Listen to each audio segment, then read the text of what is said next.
مومن مصیبت کا راستہ اختیار کر لیتا ہے لیکن گناہ کا راستہ اختیار نہیں کرتا. یوسف علیہ السلام کے سامنے دو راستے تھے. یا بادشاہ مصر کی بیوی نے کہا کہ اگر اس نے میری بات نہیں مانی تو اس کو سخت سے سخت سزا دلواؤں گی یا جیل کے اندر سڑے گا. یوسف علیہ السلام کے پاس دو ہی راستے تھے. ایک راستہ یہ تھا کہ بادشاہ کی بیوی کی بات مان لیں اور جو وہ کہہ رہی ہے اس کی مرضی کو پورا کر دیں. اگر ایسا کر لیتے, بادشاہ کی بیوی کی بات مان لیتے تو پانچوں انگلی گھی میں تھی. بادشاہ کی بیوی ان کو بچاتی بھی, بادشاہ کی بیوی ان کا خیال بھی رکھتی, بادشاہ کی بیوی ان کو تنہائی کا موقع بھی دیتی, بادشاہ کی بیوی ان کی عزت و تکریم بھی کرتی, بادشاہ کی بیوی ان کو اچھی طریقے سے ان کی حفاظت بھی کرتی, سب کچھ کرتی اور جو وہ چاہتے وہ ان کو ملتا رہتا. لیکن یہ راستہ گناہ کا راستہ تھا, یہ راستہ معصیت کا راستہ تھا. اب دوسرا راستہ یوسف علیہ السلام کے سامنے یہ تھا کہ میں اس غلط راستے پر نہیں چلوں گا. تو وہ عورت کہہ رہی ہے میں جیل میں ڈلوا دوں گی, میں سخت سے سخت سزا دلواؤں گی.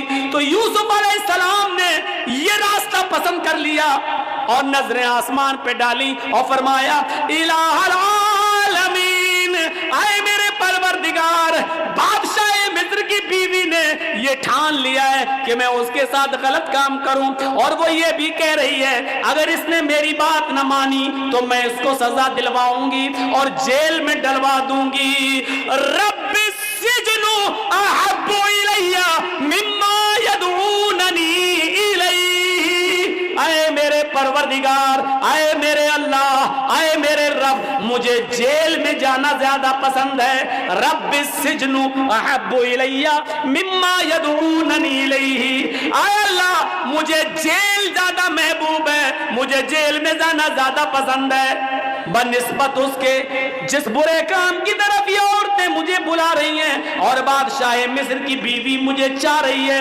اس کام کے کرنے سے بہتر اور زیادہ اچھا میرے لیے یہ ہے کہ میں جیل میں چلا جاؤں. وَإِلَّا تَصْرِفْ عَنِّي كَيْدَهُنَّ أَصْبُ إِلَيْهِنَّ, اے ہمارے پروردگار, اے ہمارے رب, اگر تو نے مجھے ان کی چالوں سے نہ بچایا, اے اللہ اگر تو نے مجھے ان کی چالوں سے میری حفاظت نہ کی. یہ عورت کی چالیں کتنی خطرناک ہوتی ہیں.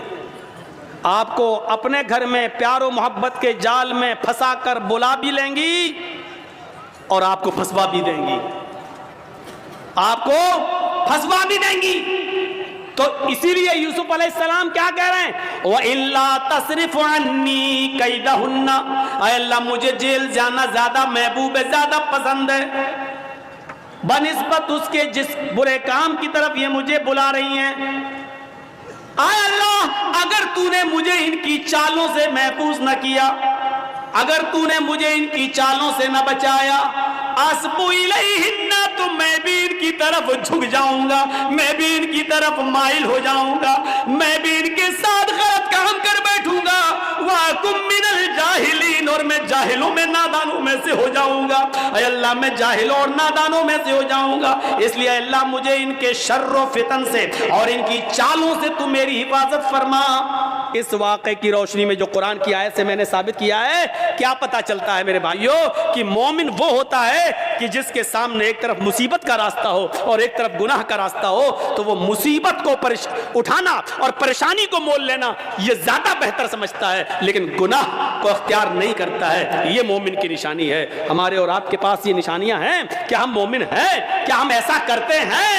اس لیے یاد رکھیے میرے ساتھیوں, گناہوں کی دلدل سے بچیے, گناہوں کی دلدل سے بچیے اور اللہ رب العالمین کو پکارتے رہیے, اپنے گناہوں کی توبہ اور معافی مانگتے رہیے کہ اللہ رب العالمین فرماتا ہے قُلْ يَا عِبَادِيَ الَّذِينَ اسْرَفُوا عَلَىٰ أَنفُسِهِمْ لَا تَقْنَطُوا مِن رَحْمَةِ اللَّهِ. اے محمد صلی اللہ علیہ وسلم میرے بندوں سے کہہ دو یا عبادی الذین اسرفوا علی انفسہم, اے اللہ کے بندو اگر تم نے گناہ کر کر کے، اگر تم نے ظلم کر کر کے، اگر تم نے عیاریوں مکاریاں کر کر کے گناہ کر ڈالے اور زمین و آسمان بھی بھر لیے، اپنی جانوں پر تم نے ظلم کیا، اپنی جانوں پر تم نے ظلم کیا ہے اور تم حد سے آگے بڑھ چکے ہو، لا تقنطوا من رحمت اللہ، کہہ دو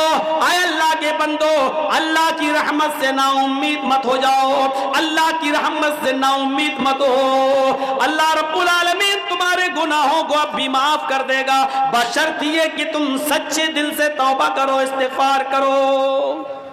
میرے بھائیو یاد رکھیے گا، میں نے خطبہ مسنونہ کے بعد جو آیت پڑھی ہے وہ اسی سے متعلق ہے، توبہ اور استغفار سے۔ یا ایھا الذین آمنوا توبوا الی اللہ توبۃ نصوحا عسى ربکم ان یکفر عنکم سیئاتکم ویدخلکم جنات تجری من تحتها الانہار۔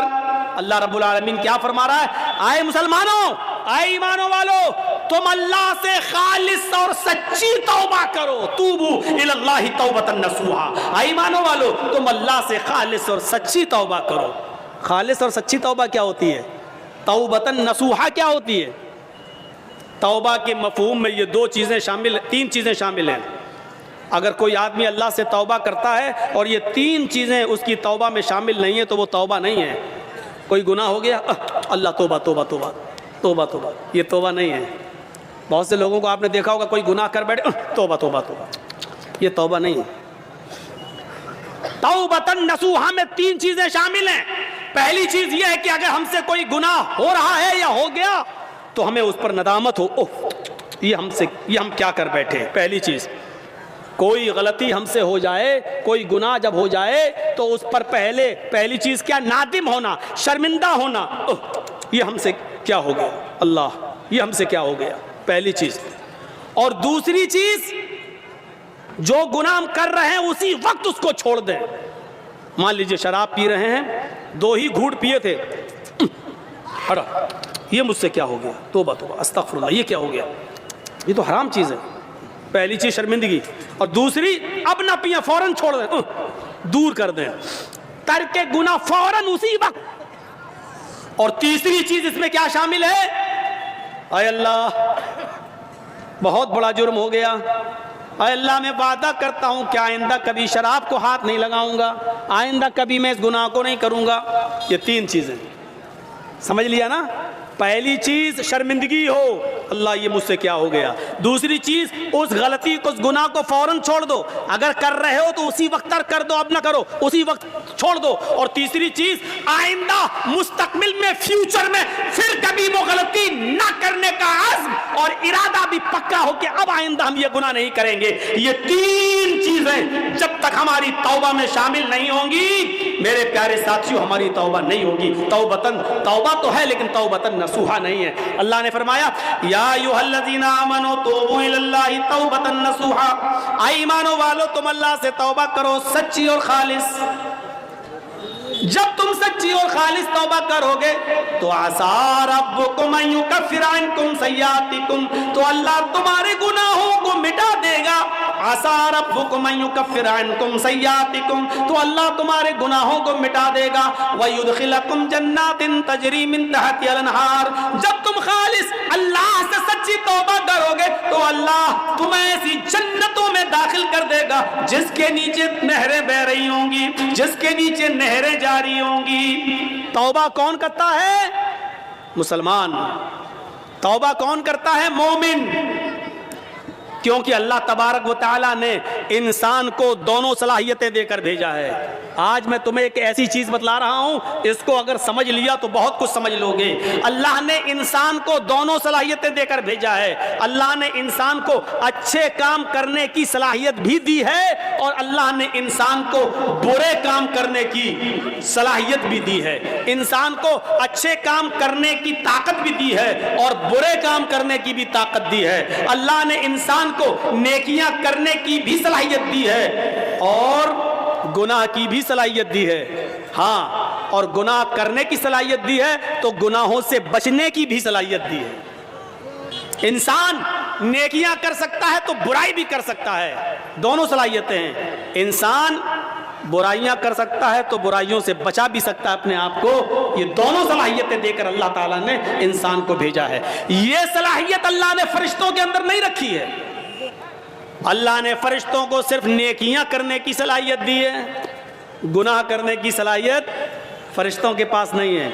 کسی فرشتے سے کہو جوا کھیل کے دکھاؤ تو کوئی فرشتہ جوا نہیں کھیل سکتا.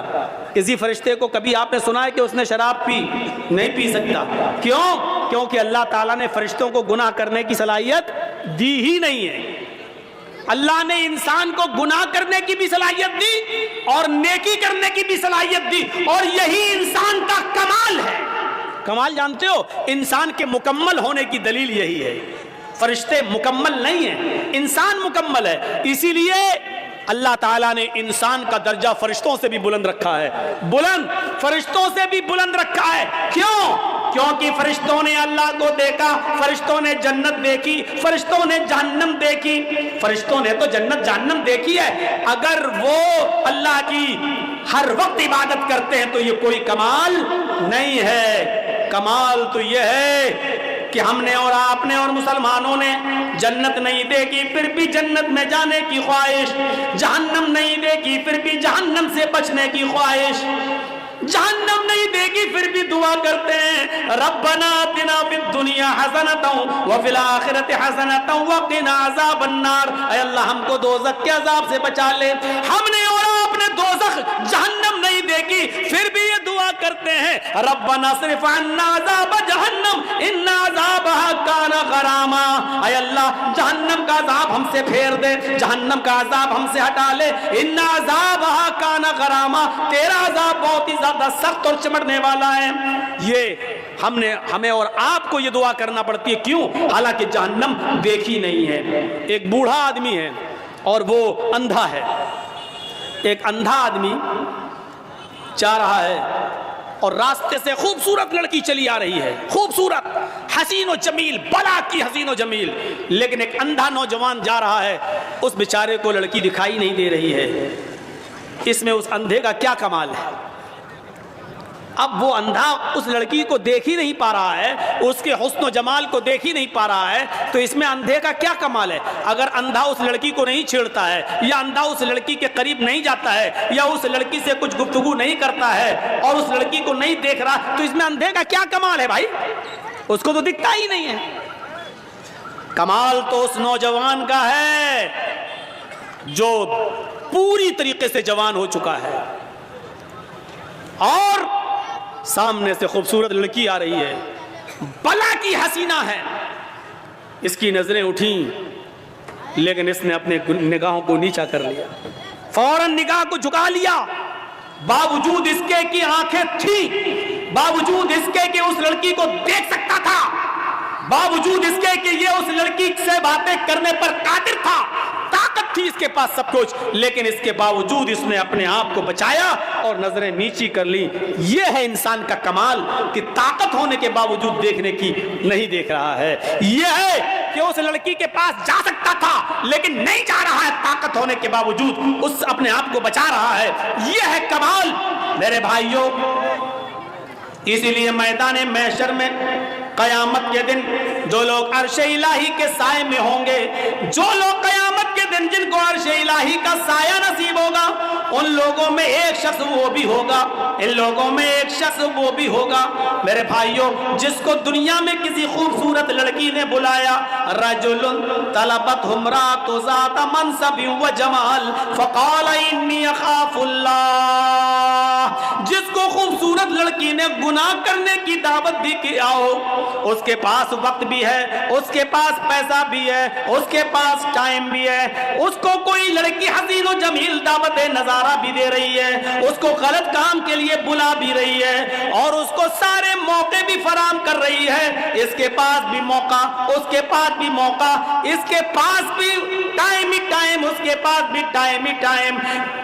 زنا کی طاقت ہونے کے باوجود اور سارے اسباب ہونے کے باوجود, سارے راستے کھلے ہوئے ہونے کے باوجود بھی میرے بھائیوں اس آدمی نے اس لڑکی سے کہہ دیا انی اخاف اللہ. تم اپنا گھر جاؤ, تم اپنا راستہ دیکھو میں اپنا راستہ دیکھتا ہوں, مجھے اللہ سے خوف ہے, میں اللہ سے ڈرتا ہوں, میں تمہارے قریب نہیں آ سکتا, میں تمہاری بہکی بہکی باتوں کا شکار نہیں ہو سکتا. انی اخاف اللہ, مجھے اللہ کا ڈر ہے, میں تیرے قریب نہیں آؤں گا. جس نے اللہ کا خوف دکھایا اور اس لڑکی کو دھکا دے دیا, نہیں مجھے تم سے دوری اختیار کرنا, موقع ہونے کے باوجود, لڑکی کی پرمیشن ہونے کے باوجود, لڑکی کی اجازت ہونے کے باوجود اس نے اس کو ہٹایا اور اللہ سے ڈرتے ہوئے اپنے آپ کو بچا لیا. یہ ہے کمال. ایسا انسان قیامت کے دن عرش الہی کے سائے میں ہوگا, جب قیامت کے دن اور کوئی دوسرا سایہ نہیں ہوگا. میرے بھائیوں, فَأَلْهَمَهَا فُجُورَهَا وَتَقْوَاهَا, ہم نے انسان کو دونوں صلاحیتیں دے کر بھیجا ہے. انسان کو گناہ کی طاقت بھی دی ہے اور نیکیوں کی طاقت بھی دی ہے. انسان نیکی کا کام بھی کر سکتا ہے اور گناہ کا کام بھی کر سکتا ہے, لیکن کمال تو یہ ہے کہ گناہ کرنے پر طاقت ہونے کے باوجود گناہ نہ کرے. فرشتے گناہ کر ہی نہیں سکتے کیونکہ گناہ کی طاقت ہی نہیں ہے, اور ہم اور آپ گناہ کر سکتے ہیں, گناہ کی طاقت ہونے کے باوجود ہم گناہ نہ کریں, تو یہ ہے کمال. اور اسی لیے انسان کا درجہ اللہ رب العالمین نے فرشتوں سے بھی بلند کر دیا. کیوں؟ کیونکہ اس کے اندر گناہ کی طاقت تھی, لیکن اس کے باوجود اس نے اپنے آپ کو بچا لیا. یہ فرشتے جو ہیں کرامن کاتبین جو ہمارے کاندھوں پر رہتے ہیں, مجال ہے کبھی کسی لڑکی کے ساتھ زنا کر لیں, اللہ نے یہ طاقت دی نہیں ہے ان کو. قبر میں فرشتے آتے ہیں حساب و کتاب کے لیے, منکر نکیر, مجال ہے کہ کوئی فرشتہ کسی عورت کے ساتھ زنا کر لے, نہیں. کیوں؟ اللہ نے طاقت ہی نہیں دی زنا کی. زنا کی طاقت انسان کے پاس ہے, اور طاقت ہونے کے باوجود اپنے آپ کو زنا سے بچا لے. یہ ہے فرشتوں سے بھی بڑا کام, یہ ہے بڑا دل گردے کا کام. اور جس نے اس کام کو اب کر لیا, انجام دے لیا, طاقت ہونے کے باوجود اپنے آپ کو بچا لیا, میرے بھائیوں اس کا مقام و مرتبہ فرشتوں سے بلند ہے, فرشتوں سے بلند. وَيُدْخِلَكُمْ جَنَّاتٍ تَجْرِي مِن تَحْتِهَا الْأَنْهَارُ, اللہ ایسی جنتوں میں تمہیں داخل کرے گا جس کے نیچے نہریں بہ رہی ہیں. آؤ ایک اور نظریے سے سمجھو, جس کے اندر گناہ کرنے کی صلاحیت نہیں تھی, یعنی فرشتے, جس مخلوق میں گناہ کرنے کی صلاحیت نہیں تھی, اللہ نے اس کو زمین کا خلیفہ بھی نہیں بنایا. اور جن لوگوں میں گناہ کرنے کی صلاحیت تھی, اللہ نے ان کو خلیفۃ الارض بنا دیا. یعنی انسان کو, آدم کو خلیفۃ الارض, زمین کا خلیفہ بنایا. کیوں؟ اور دیکھیے گناہ کرنے کی پریکٹس کیسے ڈالی گئی. گناہ ایک خطا کرائی گئی حضرت آدم علیہ السلام سے. آج ہماری بات کو تھوڑا سا دوسرے حساب سے سنیے گا. آدم علیہ السلام کا پہلے پتلا بنایا, پھر اس میں روح ڈالی, پھر ان کو جنت میں داخل کیا, پھر ان کی پسلی سے حوا کو بنایا اور حوا کو بھی ان کے ساتھ جنت میں داخل کر دیا. اور کہا کلو وشربو, خوب کھاؤ پیو جنت کے اندر. اور ایک آرڈر دے دیا اللہ نے کہ فلا تقربا هذه الشجرہ, اے آدم اور اے حوا تم دونوں اس درخت کے پاس مت جانا, بس اس درخت کے قریب مت جانا. اے آدم و حوا تم دونوں اس درخت کے قریب مت جانا, بس. دیکھیے اللہ کو تو معلوم ہی تھا کہ آدم و حوا اس درخت کے قریب جائیں گے. اللہ نے تو پہلا انتظام ہی کر لیا تھا, دنیا رچانا تھی, دنیا بسانا تھی, اس لیے اللہ کے علم میں پہلے ہی تھا. اس لیے اللہ رب العالمین نے ڈائریکٹ آدم سے گناہ نہیں کرایا, بلکہ شیطان کو بھیجا. شیطان نے انہیں بہکایا اور آدم و حوا دونوں کو درخت کے قریب لے گیا. حوا کے کہنے پر کہ کھا لو, یہ تو ہمارا ہمدرد ہے. شیطان نہیں, یہ تو ہمارا ہمدرد ہے, اور اس کے بہکانے میں آ کر آدم و حوا دونوں نے وہ پھل کھا لیا. بس یہی خطا حضرت آدم اور حوا سے ہوئی نہیں بلکہ کرائی گئی, غلطی ان سے کرائی گئی. اور اللہ کو پہلے معلوم تھا. جیسی آدم و حوا دونوں نے اس درخت کے پھل کو کھایا, جنتی لباس ان کے جسم سے اتر گیا. انہوں نے بڑے بڑے پتوں سے, درخت کے بڑے بڑے پتوں سے, جنت کے درختوں کے پتوں سے اپنا جسم چھپایا. یہ انسان کی فطرت ہے, یہ انسان کی فطرت ہے. آج آپ دیکھ سکتے ہو علاقوں میں گھوم گھوم کر کہ کون کس پوزیشن میں رہتا ہے. میرے بھائیوں, آدم کی بیوی ہے حوا, اور میاں بیوی میں کوئی پردہ نہیں ہے، لیکن اس کے باوجود جب جنتی لباس دونوں کے جسم سے اترا تو انہوں نے جنت کے درختوں کے بڑے بڑے پتوں سے اپنے سطر کو چھپایا، اپنے شرمگاہ کو، اپنے سطر کو چھپایا. یعنی سطر چھپانا یہ انسان کی فطرت میں داخل ہے. میرے پیارے ساتھیوں، پھر اللہ رب العالمین نے دونوں کو جنت سے باہر کر دیا. اے آدم و حوا، دونوں نے آج میری نافرمانی کی ہے، اب تم دونوں کے لیے جنت حرام ہے، اب تم دونوں یہاں سے نکلو. اللہ چاہتا تو اس غلطی کی بنا پر جہنم میں ڈال سکتا تھا، لیکن نہیں، چونکہ اللہ کو دنیا بسانا تھی، اللہ کو دنیا رچانا تھا، اللہ کو دنیا میں بھیجنا تھا، اس لیے آدم و حوا دونوں کو دنیا میں بھیج دیا. اب جاؤ. اب سنو، غلطی تو ہوئی، اور غلطی بھی مخلوق ہے، اور مخلوق کا خالق اللہ رب العالمین ہے. دنیا میں کوئی ایسی بیماری پیدا ہی نہیں ہوئی کہ اللہ نے بیماری پیدا کی ہو اور اس کا علاج نہ اتارا ہو. کوئی بیماری دنیا میں ایسی ہے ہی نہیں جس کا علاج نہ اتارا ہو، الا الموت، موت کے علاوہ. اب آپ کہو مولانا کیا بات کرتے ہو، کینسر کا کوئی علاج نہیں ہے. انسان کی عقل ابھی وہاں تک نہیں پہنچی ہے. کل تک ٹی بی کا علاج نہیں تھا، لیکن آج ٹی بی کا علاج آ گیا کہ نہیں آ گیا؟ کل تک بہت سی بیماریوں کا علاج نہیں تھا، لیکن آج پاسبل ہو گیا ہے. ہو سکتا ہے کل انسان کا علم اس کو کینسر کی کھوج میں بھی کامیاب کر دے اور کینسر کا علاج بھی انسان ڈھونڈ لے. صرف موت کے ہر چیز اور ہر بیماری کا علاج اللہ نے اتارا ہے. تو میرے بھائیوں، اگر اللہ نے بیماری اتاری تو اللہ نے اس کا علاج بھی اتارا ہے. اسی طریقے سے اگر اللہ نے خطا اور غلطی کو پیدا کیا ہے، اللہ نے گناہ کو اگر پیدا کیا ہے تو گناہ کا علاج بھی توبہ اور استغفار کی شکل میں بتایا ہے. اگر بیماری ہے تو اس کا علاج بھی ہے. اگر گناہ پیدا کیا ہے تو گناہ کا تریاق اور گناہ کا علاج بھی بتایا ہے، اور وہ کیا ہے؟ توبہ اور استغفار. اسی لیے آدم اور حوا دونوں کو جب جنت سے بھیج دیا گیا دنیا میں، تو آدم و حوا سے جب یہ خطا ہوئی تو آدم و حوا نے اپنی اس خطا کا، اپنی اس بیماری کا، اپنی اس گناہ کا اور اس غلطی کا اقرار بھی کیا اور اس کا علاج اس طریقے سے کیا. ربنا ظلمنا انفسنا وان لم تغفر لنا وترحمنا لنکونن من الخاسرین. حضرت یونس علیہ السلام سے اللہ نے فرمایا تمہیں جانا نہیں ہے، تمہیں اپنی بستی میں رہ کر دعوت و تبلیغ کرنا ہے.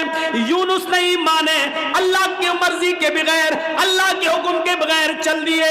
ایک خطا کی، ایک غلطی کی، اللہ نے ان کو سمندر میں کشتی میں اسے پلٹوا دیا، مچھلی نے ان کو نگل لیا. یونس علیہ السلام سے خطا ہوئی، یونس علیہ السلام سے غلطی ہوئی، اللہ کا حکم نہیں مانا. اب اس غلطی کے اقرار بھی کر رہے ہیں اور اس غلطی کا علاج توبہ کی شکل میں، استغفار کی شکل میں کر رہے ہیں. لا الہ الا انت سبحانک انی کنت من الظالمین. اگر غلطی ہے، گناہ اللہ نے پیدا کیا ہے تو اس کا علاج بھی پیدا کیا ہے، اور اس کا علاج کیا ہے؟ توبہ اور استغفار. حضرت آدم سے غلطی ہوئی، جنت سے نکالے گئے اور دنیا میں آئے تو کیا کہا؟ ربنا ظلمنا انفسنا وان لم تغفر لنا وترحمنا لنکونن من الخاسرین. اے ہمارے پروردگار، ہم دونوں نے اپنے آپ پر بہت بڑا ظلم کیا ہے. اگر تو نے ہماری مغفرت نہ فرمائی اور ہم پر رحم نہ فرمایا، لا نکونن من الخاسرین، تو ہم نقصان اٹھانے والوں میں سے ہو جائیں گے، ہم بہت زیادہ نقصان اٹھانے والوں میں سے ہو جائیں گے. اور اسی وجہ سے دیکھیے، آپ دیکھیے کیسا جواب، ترکی بترکی جواب. ادھر اللہ رب العالمین شیطان کو بھی بھگا رہا ہے، رامدہ درگاہ کر رہا ہے. اے شیطان، اے ابلیس، ہم نے کہا تھا آدم کو سجدہ کر، فسجدوا الا ابلیس، سارے فرشتوں نے آدم کو سجدہ کیا سوائے ابلیس کے. ابا، انکار کر دیا، واستکبر، اور تکبر میں آ گیا. اے ابلیس، ہماری نافرمانی کرنے کی بس تجھے بھی نکالا جا رہا ہے، راندہ درگاہ کیا جا رہا ہے. تو جانتے ہو ابلیس نے کیا کہا تھا؟ جانتے ہو شیطان نے کیا کہا تھا؟ جب شیطان کو نکالا گیا، اللہ نے راندہ درگاہ کیا، تو شیطان نے چیلنج دیتے ہوئے کہا تھا اللہ سے کہ اے اللہ الہ العالمین، ہم نے آدم کو سجدہ نہیں کیا، تجھے تو سجدہ کرتا تھا، تیری عبادت تو کرتا تھا، میں نے آدم کو سجدہ نہیں کیا. وہ مٹی سے پیدا ہے، میں آگ سے، میں اپنے سے کمتر مخلوق کے سامنے نہیں جھکا.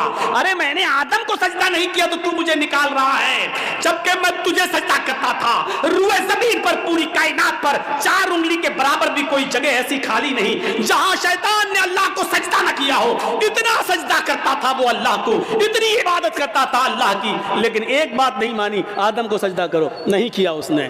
ارے ہم تو کتنی نافرمانی کرتے ہیں اللہ کی, اور اتنی عبادتیں بھی نہیں ہماری. ہم اپنا انجام سوچیں, اپنے بارے میں ذرا غور کریں. شیطان نے تو چپے چپے پر سجدہ کیا تھا, 4 انگلی کے برابر بھی کوئی جگہ ایسی نہیں جہاں شیطان نے سجدہ نہ کیا ہو, ہر جگہ سجدہ. لیکن اللہ نے کہا آدم کو سجدہ کرو, نہیں مانی اس کی بات. نہیں اللہ میں مٹی سے, آگ سے, اور وہ مٹی سے, آگ مٹی کے سامنے جھکے گی. اللہ نے کہا نکلو. اور جب نکالا گیا تو کیا کہا اس نے چیلنج دیتے ہوئے, قسم ہے مجھے اپنے تکبر کی, اے اللہ الہ العالمین, آدم کی وجہ سے تو مجھے نکال رہا ہے نا, آدم کی وجہ سے تو مجھے نکال رہا ہے نا, میں آخری سانس تک تیرے بندے آدم اور آدم کی اولاد سے گناہ کے کام کراتا رہوں گا. دنیا میں بھی میں ان سے گناہ کے کام کراتا رہوں گا. ہم تیرے بندے آدم سے اور آدم کی اولاد سے آخری سانس تک ان سے غلط کام کراتا رہوں گا, اور ان کو گناہوں کی دلدل میں ڈال کر آخری سانس تک ان سے گناہ کے کام کرا کر ان کو آخری دم تک ان سے گناہ کراتا رہوں گا, اور اسی گناہ پر ان کو وہ موت آئے گی, اور اپنے ساتھ لے کر ہم ان کو جہنم میں جائیں گے. اے اللہ قسم ہے مجھے اپنے تکبر کی کہ میں تیرے بندے آدم اور آدم کی اولاد سے آخری سانس تک گناہ کراتا رہوں گا, اور ان کو قیامت کے دن اپنے ساتھ جہنم میں لے جاؤں گا. تو ادھر اللہ نے اس کے چیلنج کو قبول کرتے ہوئے ترکی بترکی جواب دیا, اے ابلیس جا تو میرے بندے کو آخری وقت تک بہکا, جا تو آدم کی اولاد سے آخری وقت تک گناہ کے کام کرا, جا میں تجھے اجازت دیتا ہوں آخری وقت تک تو میرے بندوں کو بہکاتا رہے اور ان سے گناہ کے کام کراتا رہے, اور تو ان کو اپنے ساتھ جہنم میں لے جاتا رہے. جا مجھے تیرا یہ چیلنج قبول ہے, لیکن قسم ہے مجھے بھی اپنے عزت و جلال کی, میں بھی اپنے بندے کے آخری وقت تک کی توبہ کو قبول کرتا رہوں گا. میں اپنے بندے کے آخری وقت تک کے گناہ کو معاف کر دوں گا اگر اس نے سچی اور خالص توبہ کی, یعنی توبۃ نصوحا. اگر میرے بندے نے خالص اور سچی توبہ کی تو میں اپنے بندے کی اس توبہ کو قبول کر کے اور آخری وقت تک کے گناہ کو معاف کر کے اپنے بندوں کو جنت میں داخل کرتا رہوں گا. تو آخری سانس تک گناہ کراتا رہے گا, میں آخری سانس تک اپنے بندے کی توبہ کو قبول کرتا رہوں گا. تو آخری سانس تک جہنم میں لے جانے کی کوشش میں رہے گا, میں آخری سانس تک اپنے بندے کو بخش کر جنت میں داخل کرنے کی کرتا رہوں گا. میرے بھائیوں ترکی بترکی جواب. اس لیے توبہ اور استغفار کرو. کیا لگتا ہے آپ کو اتنا سا جملہ کہنے میں گناہ اللہ نے اتارا ہے تو اس کا علاج توبہ اور استغفار بھی اتارا ہے. کوئی گناہ ہو جائے فوراً کہو استغفر اللہ ربی من کل ذنب واتوب الیہ, اور اڑتے بیٹھتے چلتے پھرتے یہ جملہ پڑھتے رہو. کتنا سا جملہ ہے یار, استغفر اللہ ربی من کل ذنب واتوب الیہ, اڑتے پھرتے چلتے پھرتے کھاتے پیتے یہ جملے پڑھتے رہو. استغفر اللہ ربی, میں مغفرت طلب کرتا ہوں اللہ کی. استغفر اللہ, میں اللہ سے مغفرت طلب کرتا ہوں جو میرا رب ہے, من کل ذنب, ہر گناہ سے, واتوب الیہ, اور اسی سے توبہ کرتا ہوں, اسی کی طرف رجوع ہوتا ہوں. یہ ایسی دعا ہے کہ خود اللہ کے نبی صلی اللہ علیہ وسلم یہ دعا پڑھا کرتے تھے اور کہا کرتے تھے, لوگوں استغفروا ربکم وانی لاستغفر اللہ فی الیوم 100 مرہ. اے لوگوں تم اپنے رب سے مغفرت مانگا کرو, اے لوگوں تم اپنے رب سے مغفرت طلب کیا کرو.